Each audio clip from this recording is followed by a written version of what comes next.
ਸੁਤ ਦਾਰਾ ਸਿਓ ਪ੍ਰੀਤ ਲਗਾਈ। ਇਕ ਉਤਮ ਪੰਥ ਸੁਣਿਓ ਗੁਰ ਸੰਗਤ, ਤਿਹ ਮਿਲੰਤ ਜਮ ਤਰਾਸ ਮਿਟਾਈ। ਇਕ ਅਰਦਾਸ ਪਾਠ ਕੀਰਤ ਕੀ, ਗੁਰੂ ਰਾਮਦਾਸ ਰਾਖੋ ਸ਼ਰਨਾਇ। ਹਮੈ ਦ੍ਰਿਸ਼ਟ ਸ਼ੁਭ ਕਰੈ, ਹਰੈ ਅਗ ਪਾਪ ਸਕਲ ਮਲ।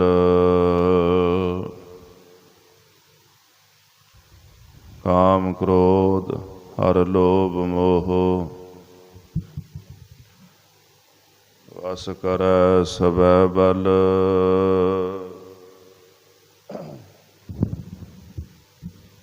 ਸਦਾ ਸੁਖ ਮਨ ਵਸੈ, ਦੁਖ ਸੰਸਾਰਹਿ ਖੋਵੈ। ਗੁਰ ਨਵ ਨਿਧ ਦਰਿਆਓ, ਜਨਮ ਹਮ ਕਾਲ ਧੋਵੈ। ਸੋ ਕਹੋ ਟਲ ਗੁਰ ਸੇਵੀਐ, ਅਹਨਸ ਸਹਜ ਸੁਭਾਏ। ਦਰਸ਼ਨ ਪਰਸੈ ਗੁਰੂ ਕੈ, ਜਨਮ ਮਰਨ ਦੁਖ ਜਾਇ। ਹੋਵੈ ਸਿਫਤ ਖਸਮ ਦੀ, ਨੂਰ ਅਰਸੋਹ ਕੁਰ ਸੋਹ ਝਟੀਐ। ਤੁਧ ਡਿਠੇ ਸੱਚੇ ਪਾਤਸ਼ਾਹ, ਮਲ ਜਨਮ ਜਨਮ ਦੀ ਕੱਟੀਐ। ਸੱਜਣ ਸੱਚਾ ਪਾਤਸ਼ਾਹ, ਸਿਰ ਸ਼ਾਹਾਂ ਦਾ ਸ਼ਾਹ। ਜਿਸ ਪਾਸ ਬੈਠਿਆ ਸੋਹੀਐ, ਸਭਨਾਂ ਦਾ ਭੇਸਾਹ।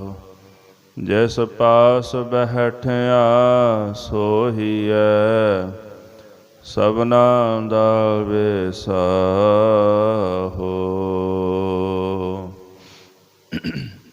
ਸਤਿਨਾਮ ਸ੍ਰੀ ਵਾਹਿਗੁਰੂ ਸਾਹਿਬ ਜੀਓ। ਧਨਾਸਰੀ ਮਹੱਲਾ ਪੰਜਵਾ। ਜਾ ਕੋ ਹਰ ਰੰਗ ਲਾਗੋ ਇਸ ਜੁਗ ਮੈਂ ਹੈ, ਸੋ ਕਹੀਅਤ ਹੈ ਸੂਰਾ। ਆਤਮ ਜਣੈ ਸਗਲ ਵਸ ਤਾਕੈ, ਜਾ ਕਾ ਸਤਿਗੁਰ ਪੂਰਾ। ਜਾ ਕੋ ਹਰ ਰੰਗ ਲਾਗੋ ਇਸ ਜੁਗ ਮੈਂ ਹੈ, ਸੋ ਕਹੀਅਤ ਹੈ ਸੂਰਾ। ਆਤਮ ਜਣੈ ਸਗਲ ਵਸ ਤਾਕੈ, ਜਾ ਕਾ ਸਤਿਗੁਰ ਪੂਰਾ। ਠਾਕੁਰ ਗਾਈਐ ਆਤਮ ਰੰਗ, ਸਰਣੀ ਪਾਵਨ ਨਾਮ ਧਿਆਵਨ। ਸਹਿਜ ਸਮਾਵਨ ਸੰਗ ਰਹਾਉ, ਜਾਨ ਕੇ ਚਰਨ ਵਸਹਿ ਮੇਰਾ ਹੀਅਰੈ। ਸੰਗ ਪੁਨੀਤਾ ਦੇਹੀ, ਜਾਨਕੀ ਧੂਰ ਦੇਹੋ ਕਿਰਪਾ ਨਿਧ। ਨਾਨਕ ਕੈ ਸੁਖ ਏਹੀ, ਜਾਨ ਕੇ ਚਰਨ ਵਸਹਿ ਮੇਰਾ ਹੀਅਰੈ। ਸੰਗ ਪੁਨੀਤਾ ਦੇਹੀ, ਜਾਨਕੀ ਧੂਰ ਦੇਹੋ ਕਿਰਪਾ ਨਿਧ। ਨਾਨਕ ਕੈ ਸੁਖ ਏਹੀ। ਵਾਹਿਗੁਰੂ ਜੀ ਕਾ ਖਾਲਸਾ, ਵਾਹਿਗੁਰੂ ਜੀ ਕੀ ਫਤਿਹ।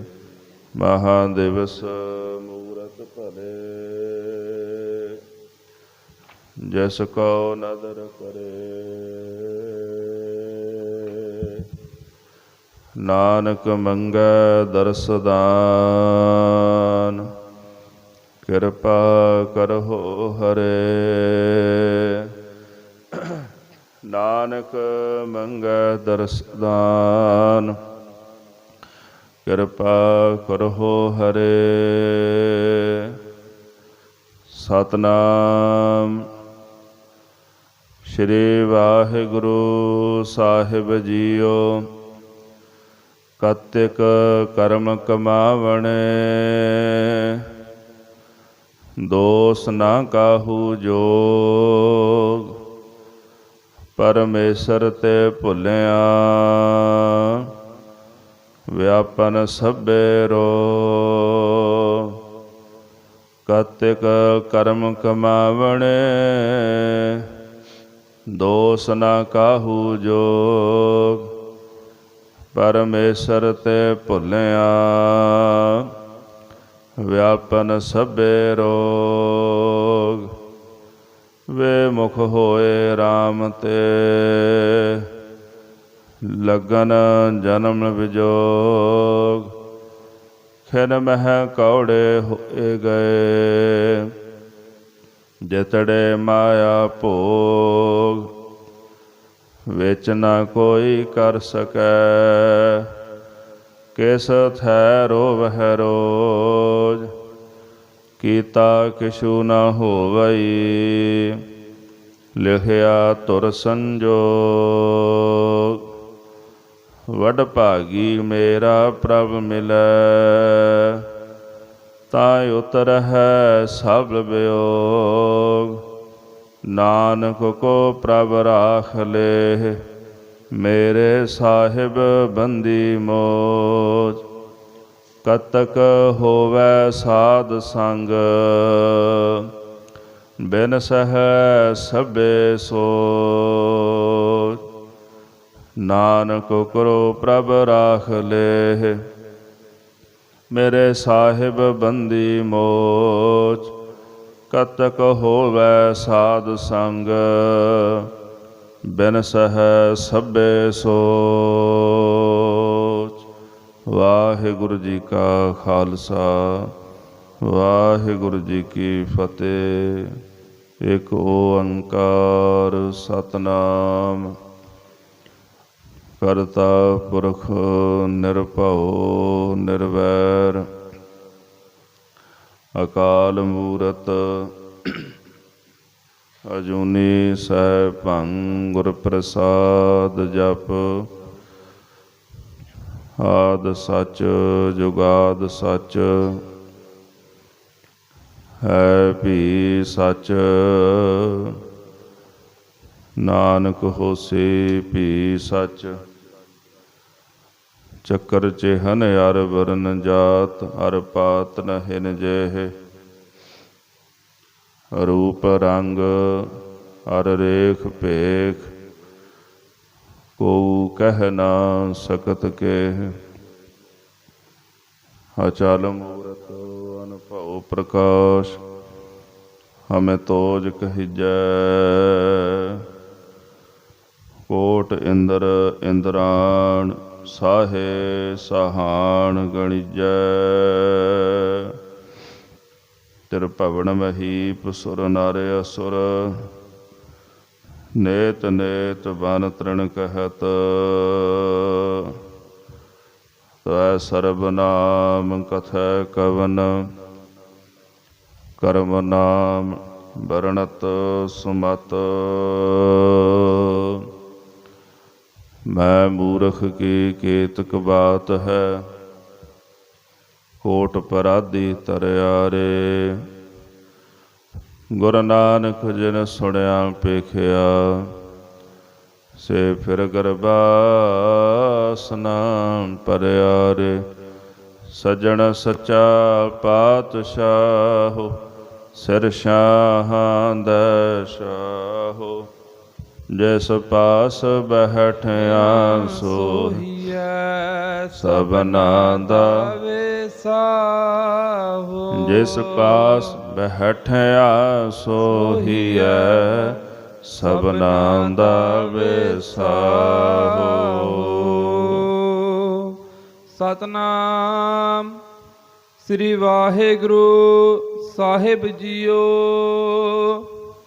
ਕਤਕ ਕਰਮ ਕਮਾਵਣੇ ਦੋਸ ਨ ਕਾਹੂ ਜੋਗ। ਪਰਮੇਸ਼ਰ ਤੇ ਭੂਲਿਆ ਵਿਆਪਨ ਸਭੇ ਰੋਗ। ਵਾਹਿਗੁਰੂ ਜੀ ਕਾ ਖਾਲਸਾ ਵਾਹਿਗੁਰੂ ਜੀ ਕੀ ਫਤਿਹ। ਜੁਗ ਹੋ ਜੁਗ ਅਟਲ ਚਵਰ ਛਤਰ ਤਖਤ ਕੇ ਮਾਲਕ ਸਤਿਗੁਰੂ ਧੰਨ ਧੰਨ ਸ੍ਰੀ ਗੁਰੂ ਗ੍ਰੰਥ ਸਾਹਿਬ ਜੀ ਮਹਾਰਾਜ। ਸਤਿਗੁਰੂ ਜੀ ਦੀ ਪਾਵਨ ਪਵਿੱਤਰ ਹਜ਼ੂਰੀ ਅੰਦਰ ਜੁੜ ਬੈਠੀ ਗੁਰੂ ਰੂਪ ਗੁਰੂ ਖਾਲਸਾ ਸਾਧ ਸੰਗਤ ਜੀ, ਅੰਮ੍ਰਿਤ ਵੇਲੇ ਦੇ ਸਜੇ ਦੀਵਾਨਾਂ ਵਿੱਚ ਹਾਜ਼ਰੀਆਂ ਭਰ ਰਹੇ ਹੋ। ਅੱਜ ਕੱਤਕ ਦਾ ਮਹੀਨਾ ਆਰੰਭ ਹੋਇਆ ਹੈ। ਸਾਹਿਬ ਸ੍ਰੀ ਗੁਰੂ ਅਰਜਨ ਦੇਵ ਜੀ ਮਹਾਰਾਜ ਸੱਚੇ ਪਾਤਸ਼ਾਹ ਜੀ ਦੀ ਅੰਮ੍ਰਿਤ ਬਾਣੀ 12 ਮਾਹਾਂ ਦੇ ਅੰਦਰ ਕੱਤਕ ਦੇ ਮਹੀਨੇ ਰਾਹੀਂ ਜੋ ਪਾਵਨ ਉਪਦੇਸ਼ ਸਾਹਿਬਾਂ ਨੇ ਬਖਸ਼ਿਸ਼ ਕੀਤਾ, ਆਓ ਮਨ ਬਿਰਤੀਆਂ ਇਕਾਗਰ ਕਰਕੇ ਸਤਿਗੁਰਾਂ ਦਾ ਉਪਦੇਸ਼ ਸਰਵਣ ਕਰੀਏ। ਇਕਾਗਰ ਚਿਤ ਹੋਣ ਲਈ ਸਰਬੱਤ ਸੰਗਤਾਂ ਪ੍ਰੇਮ ਸਹਿਤ ਜਪਣਾ ਕਰੋ ਜੀ। ਸਤਨਾਮ ਸ੍ਰੀ ਵਾਹਿਗੁਰੂ ਸਾਹਿਬ ਜੀਓ। ਸਤਨਾਮ ਸ੍ਰੀ ਵਾਹਿਗੁਰੂ ਸਾਹਿਬ ਜੀਓ। ਕਤਕ ਕਰਮ ਕਮਾਵਣੇ ਦੋਸ ਨ ਕਾਹੂ ਜੋਗ। ਸ੍ਰੀ ਗੁਰੂ ਅਰਜਨ ਦੇਵ ਜੀ ਮਹਾਰਾਜ ਬਖਸ਼ਿਸ਼ ਕਰ ਰਹੇ ਨੇ ਕੱਤਕ ਦੇ ਮਹੀਨੇ ਦੁਆਰਾ। ਜੋ ਮਨੁੱਖ ਨੇ ਪੂਰਬ ਕੀਤਾ ਹੈ, ਜੋ ਪਿਛਲੇ ਜਨਮ ਦੇ ਵਿੱਚ ਕਮਾਇਆ, ਉਹ ਮਨੁੱਖ ਦੀ ਪਰਾਲਬਧ ਹੈ। ਉਸ ਪਰਾਲਬਧ ਕਰਕੇ ਪਰਾਲਬਧ ਨੂੰ ਭੋਗਣ ਵਾਸਤੇ ਸਰੀਰ ਪ੍ਰਾਪਤ ਹੋਇਆ, ਔਰ ਇਸ ਸਰੀਰ ਵਿੱਚ ਫਿਰ ਨਵੇਂ ਜੀਵਨ ਦੀ ਨਿਰਮਾਣਤਾ ਕਰਦਾ ਹੈ। ਨਵੇਂ ਜੀਵਨ ਦਾ, ਨਵੇਂ ਸਰੀਰ ਦਾ ਜਿਹੜਾ ਨਿਰਮਾਣ ਹੈ, ਇਸ ਸਰੀਰ ਵਿੱਚ ਰਹਿ ਕੇ ਹੀ ਹੁੰਦਾ ਹੈ।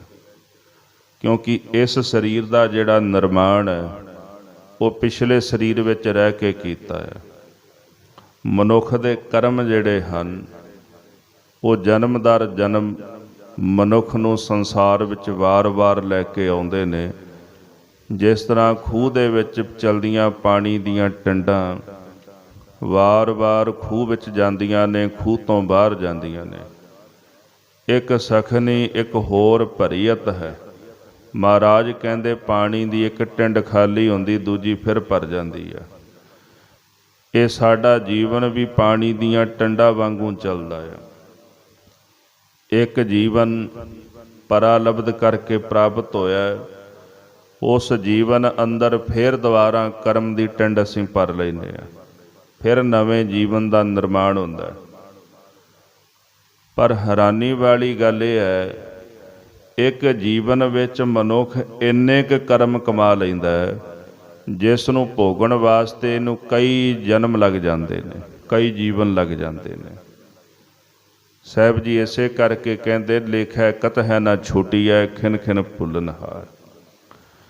ਲੇਖਾ ਇਤਨਾ ਜ਼ਿਆਦਾ ਹੈ, ਨਹੀਂ ਛੁੱਟ ਸਕਦੇ ਉਹਦੇ ਤੋਂ। ਵਾਹਿਗੁਰੂ ਅਸੀਂ ਖਿਨ ਖਿਨ ਭੁੱਲਣਹਾਰੇ ਆ।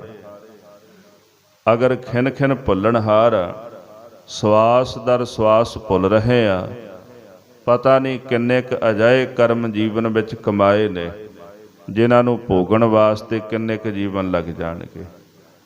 ਇਹ ਤਾਂ ਤੁਸੀਂ ਰਹਿਮਤ ਕਰਦੇ ਹੋ, ਦਇਆ ਕਰਦੇ ਹੋ, ਸਾਡਾ ਭਲਾ ਹੋ ਸਕਦਾ ਹੈ, ਵਰਨਾ ਕਰਮਾਂ ਦੇ ਲੇਖੇ ਕਰਕੇ ਨਹੀਂ ਛੁੱਟ ਸਕਦੇ।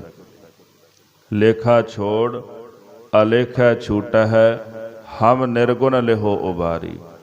ਸਾਡੇ ਵਿੱਚ ਗੁਣ ਕੋਈ ਨਹੀਂ, ਕਿਰਪਾ ਕਰੋ ਆਪ ਸਾਨੂੰ ਨਿਰਗੁਣਾ ਨੂੰ ਆਲੇਖੇ ਤੋਂ ਛੁਡਾ ਲਵੋ। ਮਨੁੱਖ ਆਪਣੇ ਜੀਵਨ ਵਿੱਚ ਉਸ ਫਲ ਦੀ ਚਿੰਤਾ ਤਾਂ ਕਰ ਰਹੇ ਹੈ ਜਿਹੜਾ ਫਲ ਇਹ ਖਾ ਰਹੇ ਹੈ, ਯਾਨੀ ਜਿਹੜੇ ਕਰਮ ਅਸੀਂ ਭੋਗ ਰਹੇ ਹਾਂ ਉਹ ਸਾਡੇ ਜੀਵਨ ਵਿੱਚ ਸੁੱਖ ਹੋਵੇ ਦੁੱਖ ਹੋਵੇ ਉਹਦਾ ਫਿਕਰ ਸਾਨੂੰ ਜ਼ਰੂਰ ਹੈ। ਸੁਖੀ ਨੂੰ ਇਸ ਗੱਲ ਦਾ ਫਿਕਰ ਰਹੇਗਾ ਕਿਤੇ ਸੁੱਖ ਨਾ ਚਲਿਆ ਜਾਏ, ਦੁਖੀ ਨੂੰ ਇਸ ਗੱਲ ਦਾ ਹਮੇਸ਼ਾ ਦੁੱਖ ਰਹਿੰਦਾ ਹੈ, ਪਤਾ ਨਹੀਂ ਇਹ ਦੁੱਖ ਕਦੋਂ ਮੁੱਕੇਗਾ।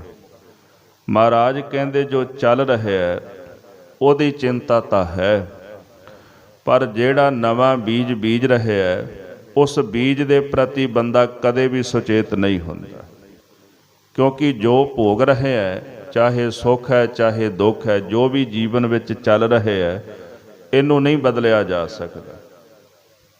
ਅਸੀਂ ਲੱਖ ਯਤਨ ਕਰੀਏ ਇਹਨੂੰ ਨਹੀਂ ਬਦਲ ਸਕਦੇ। ਮਹਾਰਾਜ ਗੁਰਬਾਣੀ ਵਿੱਚ ਫਰਮਾਨ ਕਰਦੇ ਨੇ ਕਿ ਜੋ ਪਰਮੇਸ਼ਰ ਨੇ ਲਿਖ ਦਿੱਤਾ ਹੈ ਨਾ, ਲੇਖ ਨਾ ਮਿਟਈ ਹੈ ਸਖੀ, ਜੋ ਲਿਖਿਆ ਕਰਤਾਰ, ਉਹ ਤਾਂ ਹੁਣ ਭੋਗਣਾ ਹੀ ਹੈ। ਪਰ ਫਿਕਰ ਕੀ ਹੈ, ਦੁੱਖ ਨਹੀਂ ਮੁੱਕ ਰਿਹਾ। ਕਿਸੇ ਨੂੰ ਫਿਕਰ ਹੈ ਕਿ ਕਿਤੇ ਸੁੱਖ ਚਲਿਆ ਨਾ ਜਾਏ। ਮਹਾਰਾਜ ਕਹਿੰਦੇ ਕਰਮਾਂ ਦੇ ਪ੍ਰਤੀ ਸੁਚੇਤ ਹੋ ਜਾ। ਅਸੀਂ ਹਰ ਇੱਕ ਚੀਜ਼ ਦੇ ਪ੍ਰਤੀ ਸੁਚੇਤ ਹਾਂ, ਪਰ ਆਪਣੇ ਕਰਮ ਦੇ ਪ੍ਰਤੀ ਕਦੇ ਸੁਚੇਤ ਨਹੀਂ ਰਹਿੰਦੇ ਕਿ ਅਸੀਂ ਕਰ ਕੀ ਰਹੇ ਹਾਂ।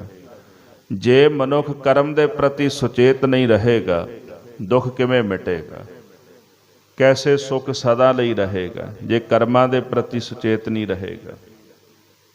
ਸਾਡੇ ਪਾਸ ਪਰਮੇਸ਼ਰ ਨੇ ਬੁੱਧੀ ਦੀ ਅਮੋਲਕ ਦਾਤ ਹੈ ਜੋ ਬਖਸ਼ਿਸ਼ ਕੀਤੀ ਹੈ। ਕੱਲ੍ਹ ਵੀ ਦਾਸ ਨੇ ਅਰਜ਼ ਕੀਤੀ ਸੀ, ਪ੍ਰਾਣ ਤਾਂ ਸਾਰਿਆਂ ਕੋਲ ਨੇ, ਪ੍ਰਾਣ ਧਾਰੀ ਜੀਵ ਸਾਰੇ ਨੇ, ਪਰ ਉਹਨਾਂ ਪ੍ਰਾਣ ਧਾਰੀ ਜੀਵਾਂ ਦੇ ਵਿੱਚ ਮਨ ਬੁੱਧੀ ਪਰਮੇਸ਼ਰ ਨੇ ਮਨੁੱਖ ਨੂੰ ਦਿੱਤੀ ਹੈ। ਇਸ ਵਾਸਤੇ ਮਨੁੱਖ ਹੈ। ਬੁੱਧੀ ਕਿਉਂ ਦਿੱਤੀ ਹੈ ਕਿ ਬੁੱਧੀ ਦਾ ਦੀਵਾ ਲੈ ਕੇ ਤੂੰ ਰੋਸ਼ਨੀ ਕਰਦਾ ਹੋਇਆ ਚੱਲ, ਜੋ ਕਰ ਰਹੇ ਹੈ, ਜੋ ਕਰਨਾ ਹੈ ਉਹਦੇ ਪ੍ਰਤੀ ਸੁਚੇਤ ਰਹੇ ਵੀ ਮੇਰੇ ਕਰਮ ਚੰਗੇ ਹੋਵਣ। ਕਬੀਰ ਸਾਹਿਬ ਜੀ ਨੇ ਜਿਹੜੀ ਉਦਾਹਰਣ ਦੇ ਕੇ ਸਮਝਾਇਆ ਨਾ, ਹਾਥ ਦੀਪ ਕੂਏ ਪਰ, ਇਹਦਾ ਮਤਲਬ ਵੀ ਬੁੱਧੀ ਦਾ ਦੀਵਾ ਸਾਡੇ ਕੋਲ ਹੈ, ਉਹ ਅਸੀਂ ਦੀਵਾ ਲੈ ਕੇ ਚੱਲ ਰਹੇ ਹਾਂ, ਪਰ ਉਹਦੇ ਬਾਵਜੂਦ ਵੀ ਖੂਹ ਦੇ ਵਿੱਚ ਡਿੱਗ ਰਹੇ ਹਾਂ। ਸਾਡੇ ਕੋਲ ਬੁੱਧੀ ਦਾ ਚਾਨਣਾ ਹੈ, ਉਹਦੀ ਵਰਤੋਂ ਨਹੀਂ ਕਰਦੇ। ਸਰੀਰ ਦੇ ਵਿੱਚ ਕਿਹੜਾ ਇਦਾਂ ਦਾ ਅੰਗ ਹੈ ਜਿਹਦੀ ਮਨੁੱਖ ਵਰਤੋਂ ਨਹੀਂ ਕਰਦਾ?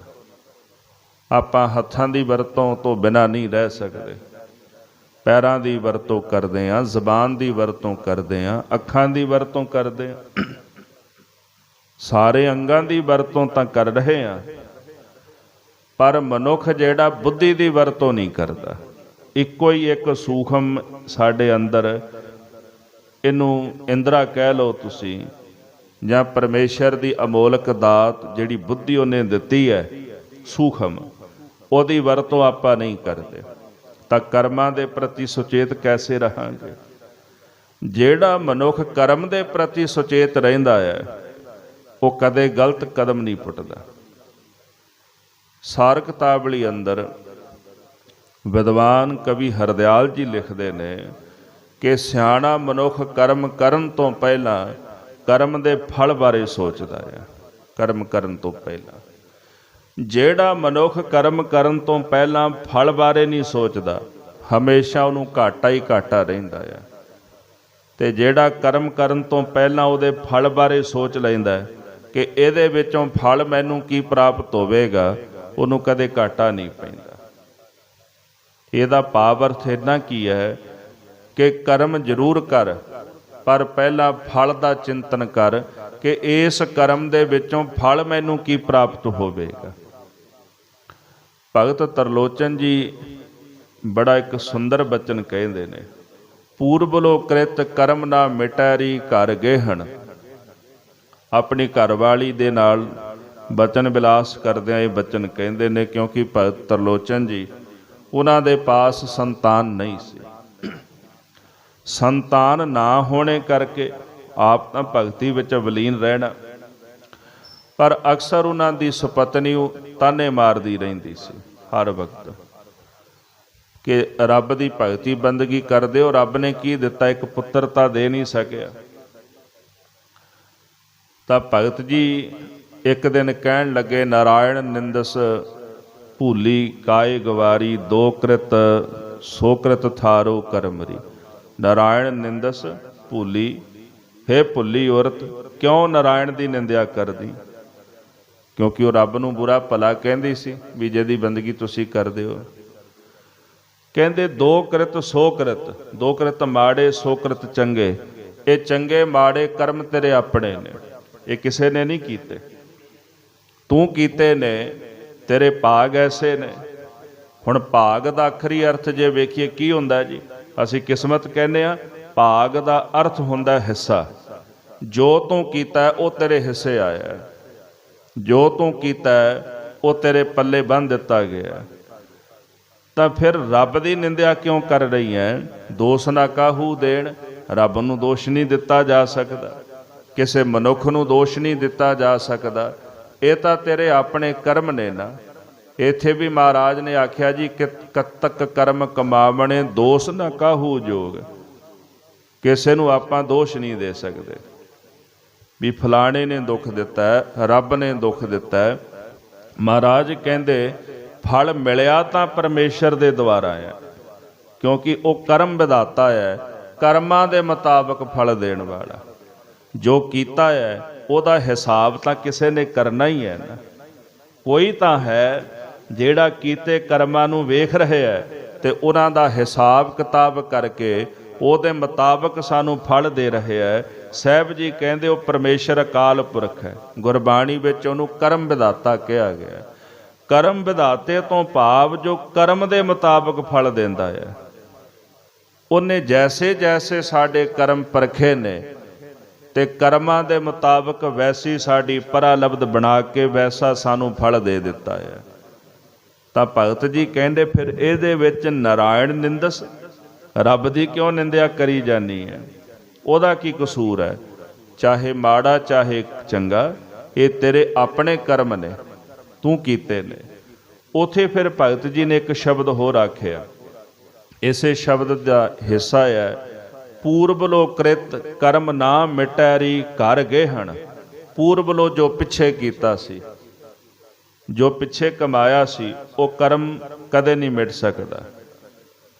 ਭਗਤ ਜੀ ਕਹਿੰਦੇ ਪਰ ਮੈਂ ਅੱਗੇ ਤੋਂ ਸੁਚੇਤ ਹਾਂ, ਜੋ ਪਿੱਛੇ ਕੀਤਾ ਮੈਨੂੰ ਉਹਦੀ ਚਿੰਤਾ ਨਹੀਂ, ਕਿਉਂਕਿ ਉਹ ਤਾਂ ਹੁਣ ਫਲ ਬਣ ਗਿਆ।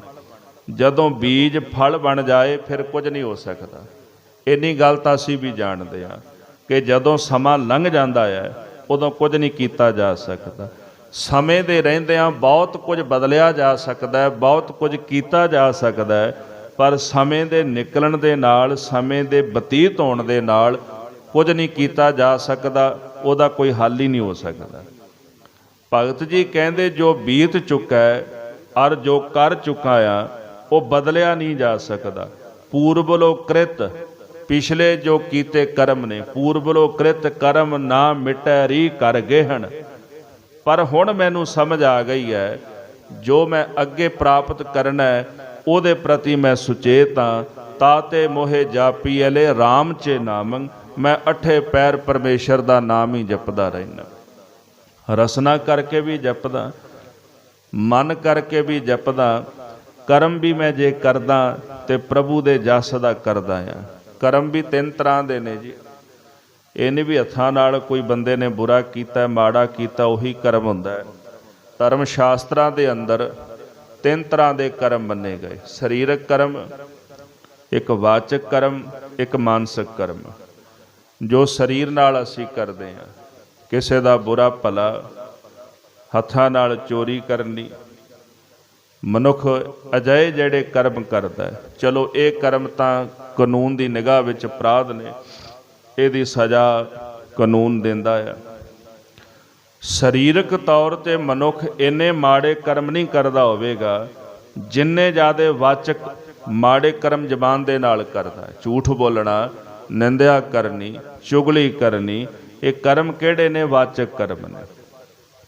ਅਸੀਂ ਬੋਲਣ ਤੋਂ ਤਾਂ ਰਹਿ ਨਹੀਂ ਸਕਦੇ, ਮਸ਼ਕੀਨ ਜੀ ਇੱਕ ਉਦਾਹਰਨ ਦਿੰਦੇ ਸਨ, ਕਹਿੰਦੇ ਦੁਨੀਆ ਦੀ ਕੋਈ ਵੀ ਜੇਲ੍ਹ ਹੈ, ਸਾਰੀਆਂ ਜੇਲ੍ਹਾਂ ਨੂੰ ਵੇਖ ਲਓ, ਆਮ ਮਨੁੱਖਤਾ ਦੇ ਬਦਲੇ ਇੰਨੇ ਲੋਕ ਜੇਲ੍ਹਾਂ ਵਿੱਚ ਅਪਰਾਧੀ ਨਹੀਂ ਹੋਵਣਗੇ ਜਿੰਨੇ ਮਨੁੱਖ ਸੰਸਾਰ ਵਿੱਚ ਵਿਚਰਦੇ ਨੇ। ਯਾਨੀ ਕਿ ਜਿਹੜੇ ਲੋਕ ਜੇਲ੍ਹ ਤੋਂ ਬਾਹਰ ਰਹਿ ਰਹੇ ਨੇ, ਜਿਨ੍ਹਾਂ ਨੇ ਕੋਈ ਅਪਰਾਧ ਨਹੀਂ ਕੀਤਾ, ਉਹਨਾਂ ਦੀ ਗਿਣਤੀ ਜ਼ਿਆਦਾ ਹੈ ਨਾ। ਜੇਲ੍ਹ ਦੇ ਅੰਦਰ ਕੁਝ ਗਿਣਤੀ ਦੇ ਲੋਕ ਹੁੰਦੇ ਨੇ ਜਿਨ੍ਹਾਂ ਨੇ ਅਪਰਾਧ ਕੀਤਾ ਹੁੰਦਾ ਹੈ। ਇਹਦਾ ਭਾਵ ਹੈ ਕਿ ਹੱਥਾਂ ਨਾਲ ਅਪਰਾਧ ਕਰਨ ਵਾਲੇ ਆਮ ਮਨੁੱਖਤਾ ਨਾਲੋਂ ਥੋੜ੍ਹੇ ਨੇ, ਪਰ ਕਹਿੰਦੇ ਜ਼ਬਾਨ ਨਾਲ ਅਪਰਾਧ ਕਰਨ ਵਾਲੇ ਉਹਨਾਂ ਤੋਂ ਵੀ ਜ਼ਿਆਦਾ ਨੇ। ਜ਼ਬਾਨ ਨਾਲ ਤਾਂ ਮਨੁੱਖ ਕੁਝ ਵੀ ਕਰ ਸਕਦਾ, ਕਿਸੇ ਦੀ ਨਿੰਦਿਆ ਕਰ ਦਿੱਤੀ, ਝੂਠ ਬੋਲ ਦਿੱਤਾ, ਮਾੜੇ ਕਰਮ ਕਰਨੇ। ਉਹਦੇ ਵਿੱਚ ਸਭ ਤੋਂ ਬੁਰਾ ਕਰਮ ਕੀ ਹੈ? ਭਗਤ ਜੀ ਕਹਿੰਦੇ ਜਿਹੜਾ ਪਰਮੇਸ਼ਰ ਦਾ ਨਾਮ ਨਹੀਂ ਜਪਦਾ, ਉਹ ਜ਼ਬਾਨ ਦੀ ਪ੍ਰਾਪਤੀ ਕਰਕੇ ਸਭ ਤੋਂ ਬੁਰਾ ਕਰਮ ਹੀ ਇਹੀ ਕਰਦਾ ਹੈ।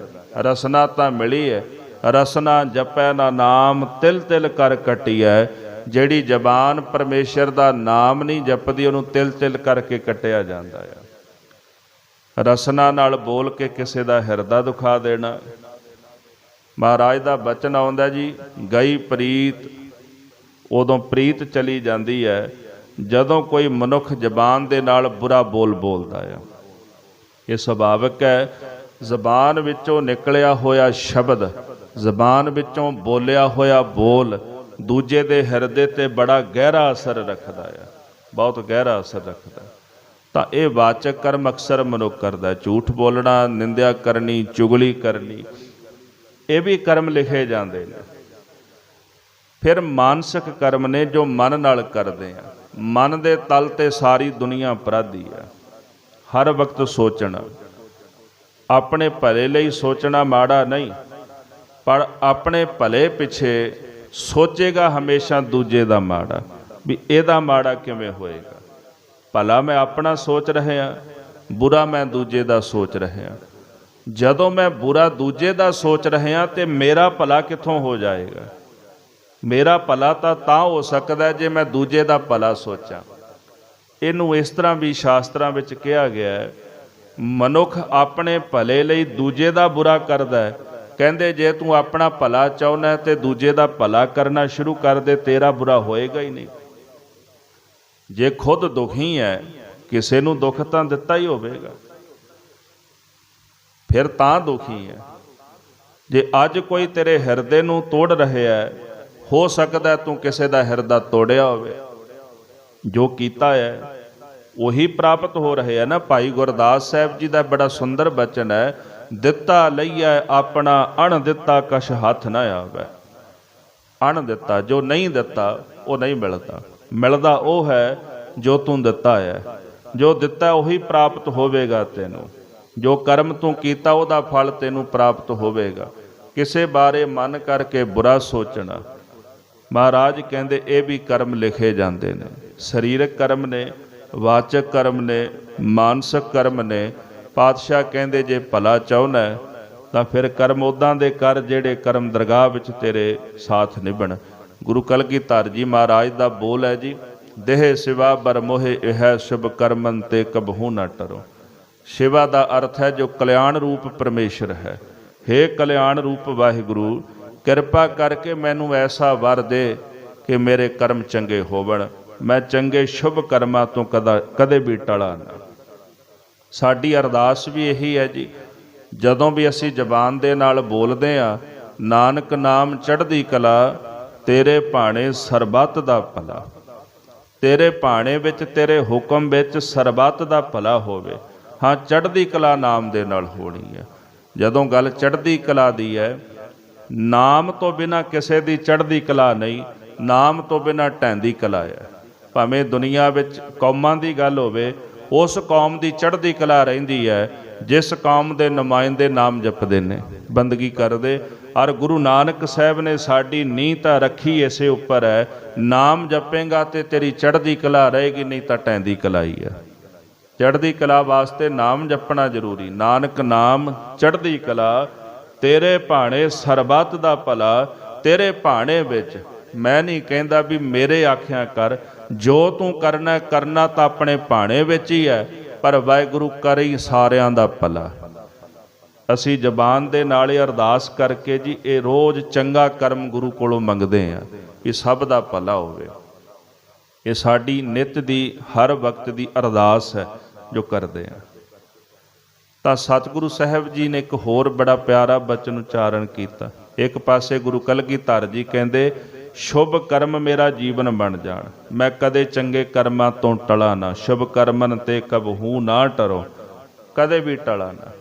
ਫਿਰ ਅਰਦਾਸ ਕਰਦੇ ਹਾਂ ਤੇਰੇ ਭਾਣੇ ਵਿੱਚ ਸਾਰਿਆਂ ਦਾ ਹੀ ਭਲਾ ਹੋਵੇ ਮਹਾਰਾਜ।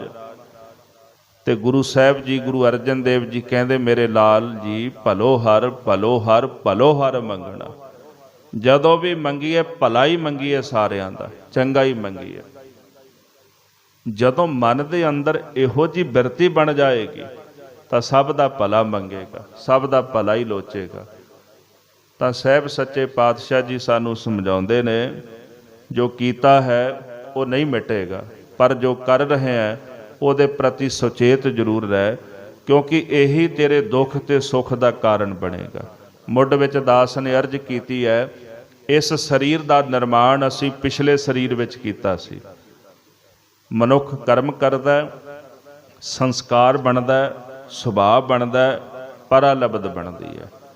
ਜੋ ਕਰਮ ਅਸੀਂ ਕਰਦੇ ਹਾਂ ਜੀ ਉਹ ਸਾਡੇ ਸੰਸਕਾਰ ਬਣਦੇ ਨੇ। ਜਿਹੋ ਜਿਹੇ ਸੰਸਕਾਰ ਸਾਡੇ ਹੋਣਗੇ ਉਦਾਂ ਦਾ ਸੁਭਾਅ ਹੋਏਗਾ। ਉਸ ਸੁਭਾਅ ਤੋਂ ਜਿਹੜੇ ਕਰਮ ਫਿਰ ਅਸੀਂ ਅੱਗੇ ਕਰਦੇ ਹਾਂ ਉਹ ਸਾਡੀ ਪਰਾਲਬਧ ਬਣਦੀ ਜਾਂਦੀ ਹੈ। ਇੱਕ ਕੀਤਾ ਹੈ ਉਹਨੂੰ ਭੋਗ ਰਹੇ ਹਾਂ, ਇੱਕ ਅਸੀਂ ਕਰਮ ਕਰ ਰਹੇ ਹਾਂ ਜਿਹਦੇ ਨਾਲ ਅਸੀਂ ਨਵੇਂ ਸਰੀਰ ਦਾ ਨਿਰਮਾਣ ਕਰ ਰਹੇ ਹਾਂ। ਬੁੱਧ ਨੇ ਜਦੋਂ ਆ ਕੇ ਜਪ ਤਪ ਕੀਤਾ ਤੇ ਲੋਕਾਂ ਨੂੰ ਸਮਝਾਇਆ, ਕਹਿੰਦੇ ਕਰਮ ਭਗਵਾਨ ਹੈ। ਇਸ ਕਰਕੇ ਥੋੜ੍ਹੇ ਜਿਹੇ ਬਾਅਦ ਵਿੱਚ ਉਹਦੇ ਚੇਲੇ ਨਾਸਤਿਕ ਬਣਨੇ ਸ਼ੁਰੂ ਹੋ ਗਏ। ਅੱਜ ਕੱਲ੍ਹ ਕੁਝ ਕਹਿ ਦਿਓ, ਕਹਿਣ ਦਾ ਤੇ ਸਮਾਂ ਨਹੀਂ, ਜੇ ਕਹਿ ਦਿਓ ਤੇ ਖਾਣ ਨੂੰ ਪੈਂਦੇ ਨੇ। ਬੁੱਧ ਦੇ ਚੇਲੇ ਵੀ ਕਈ ਆ ਕੇ ਉਹ ਰੋਜ਼ ਗਾਲੀ ਗਲੋਚ ਕਰਦੇ ਨੇ। ਕਈਆਂ ਨੂੰ ਵੇਖਿਆ, ਆਖੇ ਜੀ ਜੋ ਗੁਰੂ ਨਾਨਕ ਸਾਹਿਬ ਨੇ ਹੁਣ ਆਖਿਆ ਉਹ ਬੁੱਧ ਨੇ ਬੜੇ ਸਾਲ ਪਹਿਲਾਂ ਕਹਿ ਦਿੱਤਾ। ਬੁੱਧ ਦੀ ਫਿਲਾਸਫੀ, ਗੁਰੂ ਨਾਨਕ ਸਾਹਿਬ ਦੀ ਫਿਲਾਸਫੀ ਜਿਹੜੀ ਆਪਸ ਵਿੱਚ ਮੇਲ ਨਹੀਂ ਖਾਂਦੀ। ਜਿਹੜਾ ਸਿਧਾਂਤ ਗੁਰੂ ਨਾਨਕ ਸਾਹਿਬ ਨੇ ਦਿੱਤਾ ਬੁੱਧ ਨਾਲ ਮਿਲਾ ਹੀ ਨਹੀਂ ਸਕਦੇ। ਉਹ ਕਹਿੰਦੇ ਕਰਮ ਭਗਵਾਨ ਹੈ, ਕਰਮ ਦੀ ਫਿਕਰ ਕਰੋ। ਮੰਨਦੇ ਆ ਵੀ ਕਰਮ ਦੀ ਫਿਕਰ ਜ਼ਰੂਰੀ ਹੈ, ਗੁਰਬਾਣੀ ਉਸ ਪ੍ਰਤੀ ਸਾਨੂੰ ਸੁਚੇਤ ਕਰਦੀ ਹੈ। ਪਰ ਯਾਦ ਰੱਖੀਏ, ਮਹਾਰਾਜ ਸੱਚੇ ਪਾਤਸ਼ਾਹ ਕਹਿੰਦੇ ਜੇ ਕਰਮ ਦਾ ਹੀ ਫਿਕਰ ਕਰਨ ਲੱਗ ਪਏ ਤੇ ਭਗਵਾਨ ਨੂੰ ਚੇਤੇ ਕੌਣ ਕਰੇਗਾ? ਫਿਰ ਬੰਦਗੀ ਕਿਹਦੀ ਕਰੋਗੇ? ਕਰਮ ਨੂੰ ਬਦਲਣ ਵਾਸਤੇ ਕੁਝ ਐਸਾ ਚਾਹੀਦਾ ਜੋ ਸਾਨੂੰ ਚੰਗੇ ਕਰਮ ਕਰਨ ਲਈ ਪ੍ਰੇਰਿਤ ਕਰੇ। ਮੈਂ ਕਰਮ ਪ੍ਰਤੀ ਸੁਚੇਤ ਹਾਂ ਵੀ ਮੇਰੇ ਕੋਲੋਂ ਮਾੜਾ ਕੰਮ ਨਾ ਹੋਵੇ, ਮੈਂ ਚੰਗਾ ਕੰਮ ਕਰਾਂ। ਤਾਂ ਜੋ ਚੰਗਾ ਕੰਮ ਹੈ ਉਹ ਕੀ ਕਰਾਂਗਾ ਮੈਂ? ਕੀ ਇਕੱਲੀ ਧਿਆਨ ਸਾਧਨਾ ਨਾਲ ਮੇਰਾ ਭਲਾ ਹੋਵੇਗਾ? ਸਤਿਗੁਰੂ ਕਹਿੰਦੇ ਇਕੱਲੀ ਧਿਆਨ ਸਾਧਨਾ ਨਾਲ ਤੇਰਾ ਭਲਾ ਨਹੀਂ ਹੋ ਸਕਦਾ।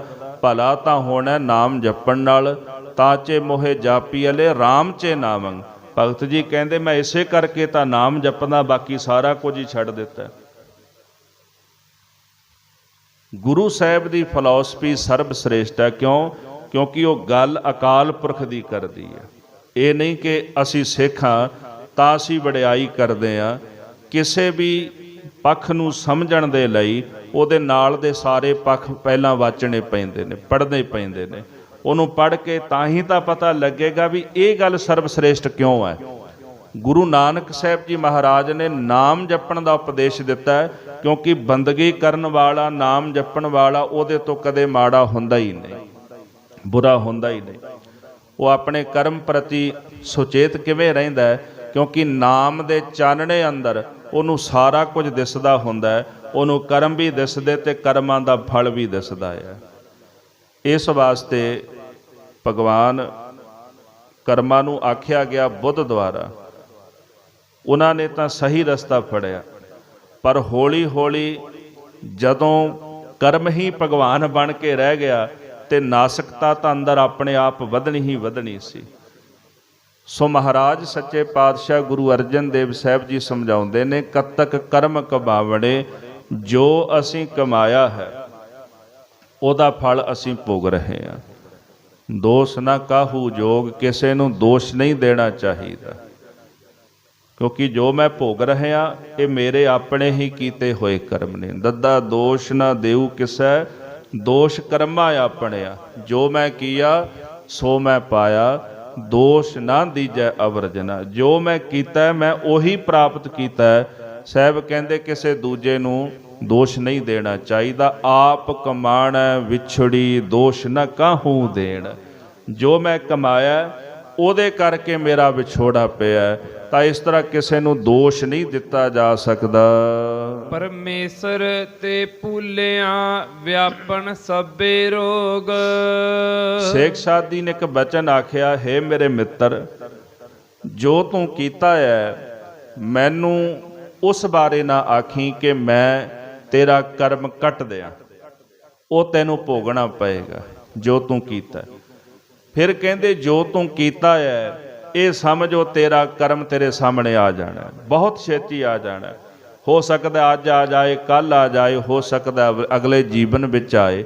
ਇਹ ਤਾਂ ਨਹੀਂ ਪਤਾ ਵੀ ਆਏਗਾ ਕਦੋਂ, ਪਰ ਨਿਸ਼ਚਿਤ ਉਹ ਆਏਗਾ ਜ਼ਰੂਰ। ਅੱਜ ਨਹੀਂ ਤਾਂ ਕੱਲ, ਕੱਲ ਨਹੀਂ ਤਾਂ ਪਰਸੋਂ, ਪਰਸੋਂ ਨਹੀਂ ਤਾਂ ਹੋ ਸਕਦਾ ਅਗਲੇ ਜਨਮ ਦੇ ਵਿੱਚ ਆਵੇ।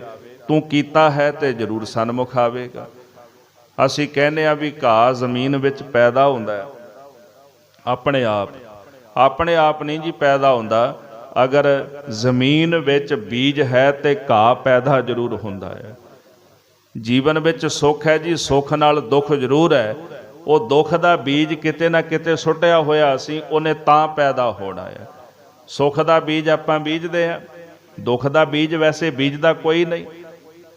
ਇਹਦਾ ਭਾਵ ਅਰਥ ਹੈ ਕਿ ਜੋ ਮੈਂ ਕਰ ਰਿਹਾ ਸੁੱਖ ਲਈ ਕਰ ਰਿਹਾ, ਪਰ ਸੁੱਖ ਦੀ ਲਾਲਸਾ ਵਿੱਚ ਕੁਝ ਕਰਮ ਇਦਾਂ ਦੇ ਕਰ ਰਹੇ ਆ ਜਿਨ੍ਹਾਂ ਦਾ ਬੀਜ ਠੀਕ ਨਹੀਂ। ਉਹ ਬੀਜ ਮੈਂ ਨਾਲ ਦੀ ਨਾਲ ਬੀਜੀ ਜਾ ਰਿਹਾ। ਮੈਨੂੰ ਉਸ ਬੀਜ ਦਾ ਗਿਆਨ ਹੀ ਨਹੀਂ ਕਿ ਮੈਂ ਜਿਹੜਾ ਬੀਜ ਬੀਜ ਰਿਹਾ ਇਹ ਗਲਤ ਹੈ ਕਿ ਇਹ ਠੀਕ ਹੈ। ਇਸ ਵਾਸਤੇ ਮਹਾਰਾਜ ਸੱਚੇ ਪਾਤਸ਼ਾਹ ਜੀ ਕਹਿੰਦੇ ਨੇ ਤੁਹਾਨੂੰ ਮੂਲ ਗੱਲ ਦੱਸਦੇ ਆ, ਪਰਮੇਸ਼ਰ ਤੇ ਭੁੱਲਿਆ ਵਿਆਪਨ ਸਭੇ ਰੋਗ। ਜਿਹੜਾ ਪਰਮੇਸ਼ਰ ਨੂੰ ਭੁਲਾ ਦਿੰਦਾ ਹੈ ਉਹਨੂੰ ਸਾਰੇ ਰੋਗ ਵਿਆਪ ਜਾਂਦੇ ਨੇ। ਉਹਨੂੰ ਤਨ ਦੇ ਰੋਗ ਵੀ ਵਿਆਪਦੇ ਨੇ, ਮਨ ਦੇ ਰੋਗ ਵੀ ਵਿਆਪਦੇ। ਮਨ ਕਰਕੇ ਵੀ ਰੋਗੀ, ਤਨ ਕਰਕੇ ਵੀ ਰੋਗੀ, ਕਰਮ ਕਰਕੇ ਵੀ ਰੋਗੀ। ਔਰ ਤਨ ਦਾ ਰੋਗ ਤਾਂ ਮਿਟ ਜਾਏਗਾ, ਮਨ ਦਾ ਰੋਗ ਵੀ ਮਿਟ ਸਕਦਾ। ਮਨ ਦੀ ਚਿੰਤਾ ਜਿਹੜੀ ਹੈ ਇਹ ਸਭ ਤੋਂ ਵੱਡਾ ਮਨ ਦਾ ਮਾਨਸਿਕ ਰੋਗ ਹੈ। ਇਹਦਾ ਇਲਾਜ ਤਾਂ ਹੋ ਜਾਏਗਾ, ਪਰ ਕਰਮ ਰੋਗ ਦਾ ਇਲਾਜ ਕਿਵੇਂ ਹੋਵੇਗਾ? ਕਰਮ ਰੋਗ ਉਹਦਾ ਇਲਾਜ ਨਹੀਂ ਕੀਤਾ ਜਾ ਸਕਦਾ, ਉਹ ਤਾਂ ਭੋਗਣਾ ਹੀ ਪੈਂਦਾ ਹੈ। ਜਿਹੜਾ ਫਲ ਹੱਥ ਵਿੱਚ ਲਈ ਬੈਠੇ ਆ ਨਾ ਸੁੱਖ ਦੁੱਖ ਦਾ, ਇਹ ਤਾਂ ਖਾਣਾ ਹੀ ਪੈਣਾ। ਦਾਸ ਨੇ ਅੱਗੇ ਵੀ ਉਦਾਹਰਨ ਦਿੱਤੀ ਸੀ ਨਾ, ਮਸ਼ਕੀਨ ਜੀ ਜਿਨ੍ਹਾਂ ਮਹਾਂਪੁਰਸ਼ਾਂ ਕੋਲ ਪੜ੍ਹਦੇ ਸਨ ਉਹ ਵੈਦ ਵੀ ਸਨ, ਵਿਦਿਆ ਵੀ ਪੜ੍ਹਾਉਣੀ, ਵੈਦ ਵੀ ਸਨ, ਤੇ ਦਵਾਈ ਬਣਾ ਕੇ ਉਹਨਾਂ ਨੇ ਵੰਡਣੀ, ਕਿਸੇ ਨੂੰ ਦੇ ਦੇਣੀ, ਕਿਸੇ ਨੂੰ ਦੇਣੀ ਨਾ। ਕਈਆਂ ਨੇ ਆਉਣਾ ਤੇ ਨਾਲ ਦਵਾਈ ਦੇ ਦੇਣੀ, ਜਦੋਂ ਰੋਗ ਦੱਸਣਾ ਵੀ ਲੈ ਜਾ। ਕਈਆਂ ਨੇ ਸਾਰਾ ਸਾਰਾ ਦਿਨ ਮਿੰਨਤਾਂ ਕਰਦੇ ਰਹਿਣਾ, ਦਵਾਈ ਨਾ ਦੇਣੀ ਉਹਨਾਂ ਨੇ। ਮਸਕੀਨ ਜੀ ਕਹਿੰਦੇ ਇੱਕ ਦਿਨ ਮੈਂ ਤੰਗ ਜਿਹਾ ਹੋ ਕੇ ਕਹਿ ਹੀ ਦਿੱਤਾ ਵੀ ਤੁਸੀਂ ਕਿਸੇ ਨੂੰ ਦਵਾਈ ਝੱਟ ਦੇ ਦਿੰਦੇ ਹੋ ਤੇ ਕੋਈ ਵਿਚਾਰਾ ਸਾਰਾ ਸਾਰਾ ਦਿਨ ਮਿੰਨਤਾਂ ਕਰਦਾ, ਦਵਾਈ ਨਹੀਂ ਦਿੰਦੇ। ਉਹਨਾਂ ਨੇ ਜਵਾਬ ਦਿੱਤਾ, ਆਖਣ ਲੱਗੇ ਵੀ ਜਿਹਦੇ ਤਾਂ ਤਨ ਨੂੰ ਰੋਗ ਹੋਵੇ, ਮੈਨੂੰ ਪਤਾ ਹੈ ਵੀ ਮੇਰੀ ਦਵਾਈ ਨੇ ਉਹਨੂੰ ਠੀਕ ਕਰ ਦੇਣਾ, ਮੈਂ ਉਹਨੂੰ ਦਵਾਈ ਦੇ ਦੇਣਾ, ਪਰ ਜਿਹੜਾ ਕਰਮ ਰੋਗੀ ਮੇਰੇ ਕੋਲ ਆਉਂਦਾ ਨਾ ਉਹਦੀ ਦਵਾ ਮੇਰੇ ਕੋਲ ਕੋਈ ਨਹੀਂ, ਮੈਂ ਇਸੇ ਕਰਕੇ ਤਾਂ ਦਿੰਦਾ ਨਹੀਂ। ਲੋਕ ਇਸ ਭੁਲੇਖੇ ਵਿੱਚ ਰਹਿੰਦੇ ਨੇ ਵੀ ਕਰਮ ਰੋਗ ਦਵਾ ਨਾਲ ਠੀਕ ਹੋ ਸਕਦਾ ਹੈ। ਮੇਰੀ ਦਵਾ ਨਾਲ ਕਰਮ ਰੋਗ ਠੀਕ ਨਹੀਂ ਹੋਵੇਗਾ। ਕਰਮ ਰੋਗ ਦੀ ਜੇ ਦਵਾ ਕਿਸੇ ਕੋਲ ਹੈ ਤੇ ਗੁਰੂ ਗ੍ਰੰਥ ਸਾਹਿਬ ਦੇ ਕੋਲ ਹੈ, ਉੱਥੇ ਲੋਕ ਜਾਂਦੇ ਨਹੀਂ। ਜੋ ਗੁਰੂ ਕਹਿੰਦਾ ਉਹ ਕਰਦੇ ਨਹੀਂ। ਚਲੋ ਮੈਂ ਆ ਕੇ ਅਰਦਾਸ ਕਰਦਾ ਵੀ ਮਹਾਰਾਜ ਮੇਰਾ ਇਹ ਦੁੱਖ ਮਿਟੇ, ਪਰ ਉਸ ਦੁੱਖ ਦਾ ਇਲਾਜ ਵੀ ਤਾਂ ਮਹਾਰਾਜ ਸਾਨੂੰ ਦੱਸ ਰਹੇ ਨੇ ਨਾ। ਉਹ ਕਰਮ ਕਰਨ ਤੋਂ ਅਸੀਂ ਅਸਮਰੱਥ ਰਹਿੰਦੇ ਹਾਂ। ਮਾਨੋ ਅਰਦਾਸ ਤਾਂ ਕਰ ਲਈ, ਪਰ ਅਸੀਂ ਸੁਧਰੇ ਕਿੰਨਾ ਕਾ? ਅਰਦਾਸ ਕਰਨ ਤੋਂ ਬਾਅਦ ਅਸੀਂ ਆਪਣੇ ਕਰਮ ਕਿੰਨੇ ਕੁ ਸੁਧਾਰੇ ਨੇ? ਅਸੀਂ ਕਰਮਾਂ ਵਿੱਚ ਸੁਧਾਰ ਨਹੀਂ ਕਰਦੇ, ਉਹੀ ਕੁਝ ਫੇਰ ਮੁੜ ਮੁੜ ਕੇ ਕਰਦੇ ਰਹਿੰਦੇ ਆ ਜੋ ਪਹਿਲਾਂ ਕਰਦੇ ਸੀ। ਅਰਦਾਸ ਕੀਤੀ ਆਖੇ ਜੀ ਪੂਰੀ ਨਹੀਂ ਹੋਈ, ਬੜੀਆਂ ਕਰਾਈਆਂ ਅਰਦਾਸਾਂ। ਅਕਸਰ ਲੋਕ ਕਹਿ ਦਿੰਦੇ ਨੇ ਹੁਣ ਉਹ ਅਰਦਾਸ ਪੂਰੀ ਤਾਂ ਹੋਵੇ ਜਿਹੜੀ ਦਵਾ ਗੁਰੂ ਦੇਵੇ ਉਹਨੂੰ ਗ੍ਰਹਿਣ ਕਰ ਲਵੇ। ਭਾਈ ਗੁਰਦਾਸ ਸਾਹਿਬ ਜੀ ਕਹਿੰਦੇ ਨੇ, ਵੈਦ ਕੋਲ ਜਾਂਦਾ ਹੈ, ਰੋਗ ਵੀ ਦੱਸਦਾ ਹੈ, ਦਵਾਈ ਵੀ ਲੈ ਲੈਂਦਾ, ਖਾਂਦਾ ਨਹੀਂ। ਜੇ ਖਾਂਦਾ ਹੈ ਤੇ ਸੰਜਮ ਨਹੀਂ ਰੱਖਦਾ। ਡਾਕਟਰ ਸਾਨੂੰ ਦਵਾਈ ਦੇ ਨਾਲ ਨਾਲ ਸੰਜਮ ਵੀ ਤਾਂ ਰੱਖਦੇ ਨਾ। ਜੇ ਕਿਸੇ ਨੂੰ ਸ਼ੂਗਰ ਹੈ, ਦਵਾਈ ਮਿਲੇਗੀ ਤੇ ਡਾਕਟਰ ਆਖੇਗਾ ਵੀ ਮਿੱਠਾ ਨਹੀਂ ਖਾਣਾ, ਨਾਲ ਸੰਜਮ ਵੀ ਰੱਖੇਗਾ ਤਾਂ ਗੱਲ ਬਣੇਗੀ। ਜੇ ਸੰਜਮ ਨਹੀਂ ਰੱਖੇਗਾ ਤੇ ਫਿਰ ਰੋਗ ਕਿਵੇਂ ਠੀਕ ਹੋਵੇਗਾ। ਜਿਨ੍ਹਾਂ ਕਰਮਾਂ ਕਰਕੇ ਜਾਂ ਜਿਸ ਭੋਜਨ ਦੇ ਨਾਲ ਮੈਨੂੰ ਰੋਗ ਲੱਗਿਆ, ਅਗਰ ਉਹ ਭੋਜਨ ਹੀ ਮੈਂ ਛੱਡ ਨਹੀਂ ਰਿਹਾ ਤੇ ਦਵਾ ਕੀ ਕਰੇਗੀ। ਗੁਰੂ ਸਾਹਿਬ ਨੇ ਜਿਨ੍ਹਾਂ ਮਾੜੇ ਕਰਮਾਂ ਤੋਂ ਸੰਜਮ ਰੱਖਣ ਦਾ ਉਪਦੇਸ਼ ਦਿੱਤਾ ਹੈ, ਜੋ ਮਾੜੇ ਕਰਮਾਂ ਤੋਂ ਸੰਜਮ ਕਰੇਗਾ ਤੇ ਗੁਰਬਾਣੀ ਦੀ ਦਵਾਈ ਨੂੰ ਗ੍ਰਹਿਣ ਕਰੇਗਾ ਤੇ ਆਪਣੇ ਆਪ ਹੀ ਠੀਕ ਹੋਵੇਗਾ। ਸਤਿਗੁਰੂ ਸੱਚੇ ਪਾਤਸ਼ਾਹ ਜੀ ਦੇ ਚਰਨਾਂ ਵਿੱਚ ਆਈਏ। ਕਰਮ ਰੋਗ ਜੇ ਕੋਈ ਮਿਟਾ ਸਕਦਾ ਹੈ, ਗੁਰ ਪਰਮੇਸ਼ਰ ਤੋਂ ਬਿਨਾ ਇਹ ਕਰਮ ਰੋਗ ਹੋਰ ਕੋਈ ਨਹੀਂ ਮਿਟਾ ਸਕਦਾ। ਮਿਟ ਸਕਦਾ ਹੈ, ਐਸਾ ਨਹੀਂ ਕਿ ਨਹੀਂ ਮਿਟਦਾ। ਵੈਸੇ ਮਿਟਦਾ ਨਹੀਂ, ਗੱਲ ਬੜੀ ਗਹਿਰੀ ਹੈ, ਪਰ ਮਿਟਦਾ ਵੀ ਜ਼ਰੂਰ ਹੈ। ਇਸੇ ਕਰਕੇ ਤਾਂ ਕਾਜੀ ਨੇ ਸਵਾਲ ਕੀਤਾ ਸੀ 10ਵੇਂ ਪਾਤਸ਼ਾਹ ਨੂੰ, ਮਹਾਰਾਜ ਜੇ ਕਰਮ ਹੀ ਭੋਗਣਾ ਤੇ ਫਿਰ ਤੁਹਾਡੇ ਕੋਲ ਕੀ ਕਰਨ ਆਈਏ। ਇਹ ਗੱਲ 5ਵੇਂ ਜਾਮੇ ਵਿੱਚ ਵੀ ਹੋਈ ਜੀ, ਜਦੋਂ ਮੰਡੀ ਦਾ ਰਾਜਾ ਗੁਰੂ ਅਰਜਨ ਦੇਵ ਸਾਹਿਬ ਨੂੰ ਇਹੀ ਸਵਾਲ ਕਰਦਾ ਹੈ ਵੀ ਜੇ ਕਰਮ ਭੋਗਣਾ ਫਿਰ ਤੁਹਾਡੇ ਕੋਲ ਆਉਣ ਦਾ ਕੀ ਫਾਇਦਾ। 10ਵੇਂ ਪਾਤਸ਼ਾਹ ਨੂੰ ਵੀ ਕਾਜੀ ਕਹਿੰਦਾ ਜੇ ਮਹਾਰਾਜ ਕਰਮ ਹੀ ਭੋਗਣਾ ਤੇ ਫਿਰ ਤੁਹਾਡੇ ਕੋਲ ਆਉਣ ਦਾ ਕੀ ਫਾਇਦਾ। ਮਹਾਰਾਜ ਨੇ ਆਪਣੀ ਮੋਹਰ ਮੰਗਾ ਲਈ, ਕਾਜੀ ਜੀ ਅੱਖਰ ਪੜੋ। ਕਹਿੰਦਾ ਜੀ ਅੱਖਰ ਪੁੱਠੇ ਨੇ ਨਹੀਂ ਪੜ੍ਹੇ ਜਾਂਦੇ। ਸਤਿਗੁਰੂ ਕਾਗਜ਼ ਉੱਤੇ ਮੋਹਰ ਲਾ ਕੇ ਕਹਿੰਦੇ ਹੁਣ ਪੜ੍ਹ। ਜਦੋਂ ਉਹਨੇ ਪੜ੍ਹੇ, ਮੋਹਰ ਦੇ ਅੱਖਰ ਪੜ੍ਹ ਕੇ ਸੁਣਾਏ ਨਾ ਮਹਾਰਾਜ ਗੁਰੂ ਗੋਬਿੰਦ ਸਿੰਘ ਸਾਹਿਬ ਜੀ ਨੂੰ, ਪਾਤਸ਼ਾਹ ਕਹਿੰਦੇ ਇਹੀ ਫਰਕ ਹੈ। ਜਿੰਨੀ ਦੇਰ ਤੱਕ ਮੋਹਰ ਕਾਗਜ਼ ਨਾਲ ਸਪਰਸ਼ ਨਹੀਂ ਹੋਈ ਓਨੀ ਦੇਰ ਤੱਕ ਅੱਖਰ ਪੁੱਠੇ ਸਨ, ਪਰ ਜਦੋਂ ਇਹ ਕਾਗਜ਼ ਨਾਲ ਸਪਰਸ਼ ਹੋ ਗਈ ਤੇ ਅੱਖਰ ਸਿੱਧੇ ਹੋ ਗਏ ਨੇ। ਜਦੋਂ ਕਰਮ ਸਾਡੇ ਮਾੜੇ ਹੋਵਣ, ਕਰਮ ਰੋਗ ਲੱਗਿਆ ਹੋਵੇ, ਉਹ ਨਹੀਂ ਮਿਟ ਸਕਦਾ, ਪਰ ਜਦੋਂ ਭਾਵਨਾ ਸਹਿਤ ਕੋਈ ਗੁਰੂ ਰੂਪੀ ਵੈਦ ਕੋਲ ਆ ਕੇ ਆਪਣਾ ਮਸਤਕ ਉਹਦੇ ਚਰਨਾਂ ਤੇ ਰੱਖ ਦਿੰਦਾ ਤੇ ਫਿਰ ਉਹਦਾ ਕਰਮ ਰੋਗ ਵੀ ਮਿਟ ਜਾਂਦਾ ਹੈ, ਜ਼ਰੂਰ ਮਿਟਦਾ ਹੈ। ਚਲੋ ਮੈਂ ਇਹਦੀ ਵੀ ਇੱਕ ਉਦਾਹਰਣ ਦੇ ਦਿਆਂ ਵੀ ਗੱਲ ਸਪਸ਼ਟ ਹੋ ਜਾਏ। ਇਹੋ ਜਿਹਾ ਪੱਖ ਕਈਆਂ ਦੇ ਹਜਮ ਘੱਟ ਹੁੰਦਾ ਹੈ। ਇੱਕ ਪਾਦਰੀ ਘੰਟਾ ਘਰ ਦੇ ਸਾਹਮਣੇ ਖਲੋ ਕੇ ਉੱਚੀ ਉੱਚੀ ਆਵਾਜ਼ਾਂ ਮਾਰੇ, ਮੇਰਾ ਰੱਬ 70 ਗੁਨਾਹ ਬਖਸ਼ੇਗਾ। ਕਿਸੇ ਦਾ ਰੱਬ 10 ਬਖਸ਼ਦਾ ਹੈ, ਕਿਸੇ ਦਾ 20 ਬਖਸ਼ਦਾ ਹੈ, ਕਿਸੇ ਦਾ 30 ਬਖਸ਼ਦਾ ਹੈ। ਆਓ ਤੁਸੀਂ, ਮੇਰਾ ਰੱਬ 70 ਗੁਨਾਹ ਤੁਹਾਡੇ ਬਖਸ਼ ਦੇਗਾ। ਤੇ ਭਾਈ ਵੀਰ ਸਿੰਘ ਜੀ ਦਰਬਾਰ ਸਾਹਿਬ ਦੇ ਦਰਸ਼ਨ ਕਰਕੇ ਕਿਤੇ ਜਾ ਰਹੇ ਸਨ ਤੇ ਉਹ ਵੀ ਖਲੋ ਗਏ। ਬੜੀ ਭੀੜ ਜਮ੍ਹਾਂ ਸੀ, ਕੋਈ ਜਵਾਬ ਨਾ ਦੇਵੇ ਉਹਨੂੰ। ਤੇ ਭਾਈ ਵੀਰ ਸਿੰਘ ਜੀ ਵੀ ਸੁਣਨ ਲੱਗ ਪਏ। ਜਦੋਂ ਉਹਨੇ ਆਖਿਆ ਵੀ 70 ਗੁਨਾਹ ਮੇਰਾ ਰੱਬ ਬਖਸ਼ੇਗਾ, ਹੈ ਕੋਈ ਜਿਹੜਾ ਇੰਨੇ ਗੁਨਾਹ ਬਖਸ਼ ਦੇ?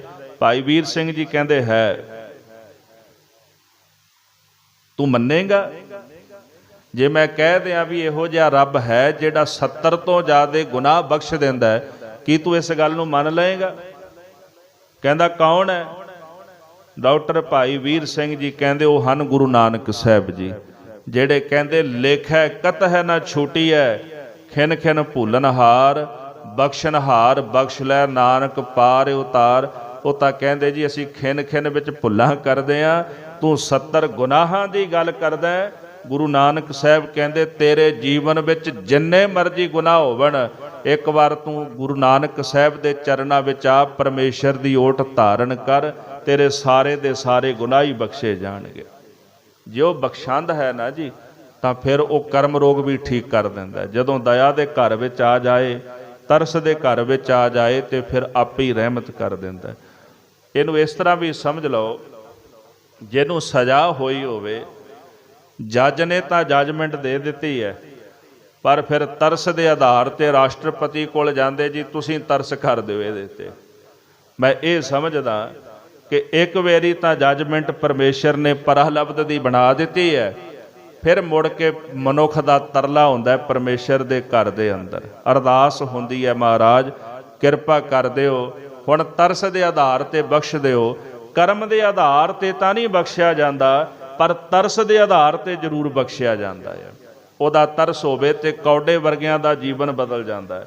ਉਹਦਾ ਤਰਸ ਹੁੰਦਾ ਹੈ ਤੇ ਸੱਜਣ ਵਰਗਿਆਂ ਦਾ ਜੀਵਨ ਠੱਗ ਤੋਂ ਮਹਾਂਪੁਰਖ ਦੇ ਰੂਪ ਵਿੱਚ ਬਦਲ ਜਾਂਦਾ ਹੈ।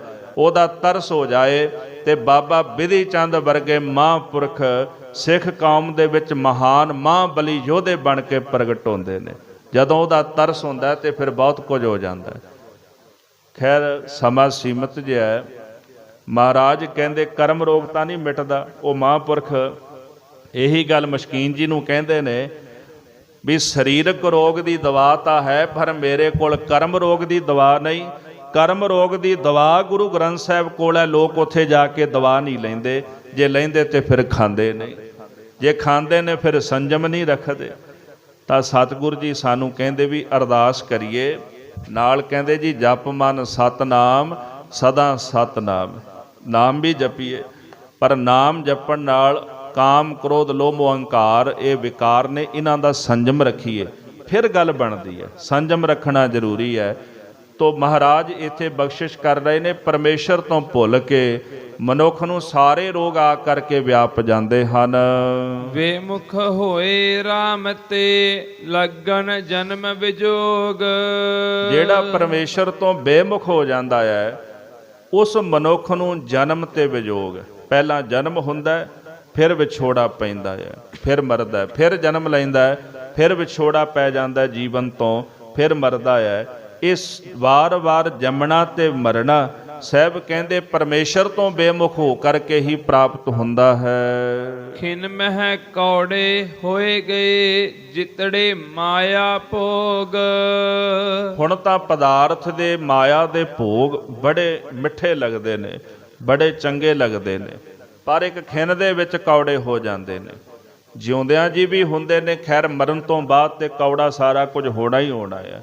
ਜਿੰਨੇ ਰਸ ਲਏ ਸਨ, ਜਿੰਨੇ ਆਨੰਦ ਭੋਗੇ ਸਨ, ਸਰੀਰ ਤਿਆਗਣ ਤੋਂ ਬਾਅਦ ਜਿਹਨੇ ਬੰਦਗੀ ਨਹੀਂ ਕੀਤੀ ਉਹਦੇ ਵਾਸਤੇ ਸਾਰਾ ਕੁਝ ਕੌੜਾ ਹੋ ਜਾਂਦਾ, ਦੁੱਖ ਦੇ ਰੂਪ ਦੇ ਵਿੱਚ ਬਦਲ ਜਾਂਦਾ ਹੈ। ਜਦੋਂ ਸਰੀਰ ਵਿੱਚ ਰਹਿੰਦਿਆਂ ਪਦਾਰਥ ਨੂੰ ਭੋਗਦਿਆਂ ਸਰੀਰ ਰੋਗੀ ਹੁੰਦਾ ਹੈ, ਉਦੋਂ ਵੀ ਸਾਰਾ ਕੁਝ ਕੌੜਾ ਹੀ ਹੋ ਜਾਂਦਾ, ਕੌੜਾ ਹੋ ਜਾਂਦਾ।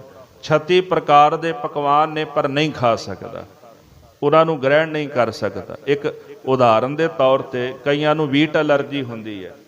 ਆਮ ਕਰਕੇ ਬਹੁਤ ਸਾਰੇ ਬੱਚੇ ਦਾਸ ਨੇ ਵੇਖੇ ਨੇ, ਉਹਨਾਂ ਨੂੰ ਵੀਟ ਐਲਰਜੀ, ਸਾਰੀ ਜ਼ਿੰਦਗੀ ਪ੍ਰਸ਼ਾਦਾ ਨਹੀਂ ਛਕ ਸਕਦੇ ਕਣਕ ਦਾ।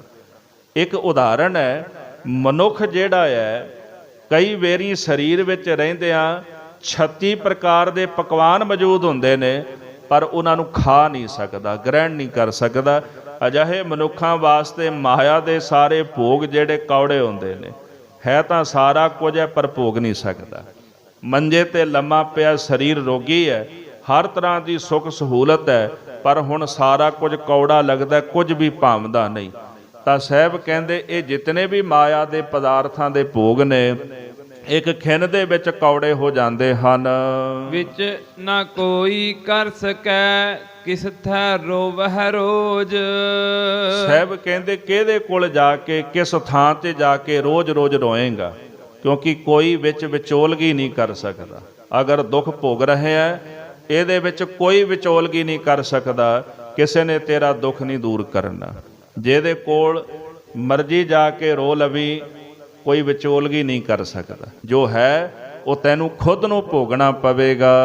ਕੀਤਾ ਕਿਛੂ ਨਾ ਹੋਵਈ ਲਿਖਿਆ ਧੁਰ ਸੰਜੋਗ।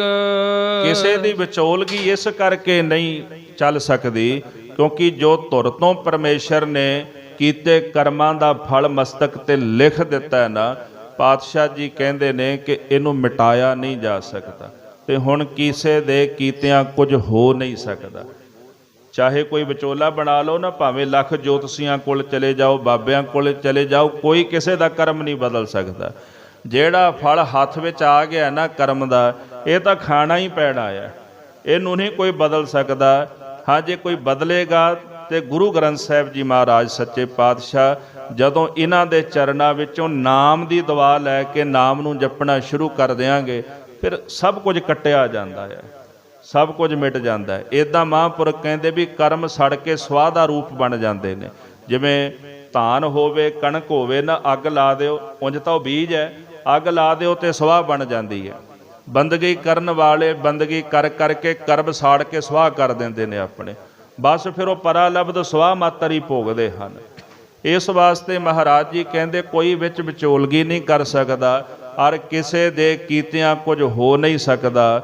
ਜੋ ਪਰਮੇਸ਼ਰ ਜੀ ਨੇ ਧੁਰ ਤੋਂ ਤੇਰੇ ਮੱਥੇ ਤੇ ਲਿਖ ਦਿੱਤਾ ਤੈਨੂੰ ਭੋਗਣਾ ਪਵੇਗਾ। ਵਡਭਾਗੀ ਮੇਰਾ ਪ੍ਰਭ ਮਿਲੈ ਤਾਂ ਉਤਰਹਿ ਸਭ ਬਿਯੋਗ।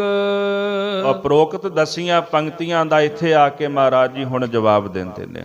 ਜਿਨ੍ਹਾਂ ਦੇ ਵੱਡੇ ਭਾਗ ਨੇ, ਜਿਨ੍ਹਾਂ ਵਡਭਾਗੀਆਂ ਨੂੰ ਮੇਰਾ ਪ੍ਰਭੂ ਪ੍ਰਾਪਤ ਹੋ ਜਾਏ, ਉਹਨਾਂ ਦੇ ਜਨਮਾਂ ਜਨਮਾਂਤਰਾਂ ਦੇ ਵਿਜੋਗ ਵਿਛੋੜੇ ਉਤਰ ਜਾਂਦੇ ਨੇ, ਉਹਨਾਂ ਦਾ ਭਲਾ ਹੋ ਜਾਂਦਾ ਹੈ। ਜਿਨ੍ਹਾਂ ਨੂੰ ਵਾਹਿਗੁਰੂ ਆ ਮਿਲਦਾ, ਉਹਨਾਂ ਦੇ ਕਰਮ ਉਹ ਨਿਬੇੜ ਦਿੰਦਾ ਹੈ ਤੇ ਸੁਖ ਦੀ ਦਾਤ ਉਹਨਾਂ ਦੀ ਝੋਲੀ ਵਿੱਚ ਪਾ ਕੇ ਆਪਣੀ ਪ੍ਰਾਪਤੀ ਦਾ ਘਣਾ ਆਨੰਦ ਉਹਨਾਂ ਨੂੰ ਬਖਸ਼ਿਸ਼ ਕਰ ਦਿੰਦਾ ਹੈ। ਨਾਨਕ ਕੋ ਪ੍ਰਭ ਰਾਖ ਲਹਿ ਮੇਰੇ ਸਾਹਿਬ ਬੰਦੀ ਮੋਚ।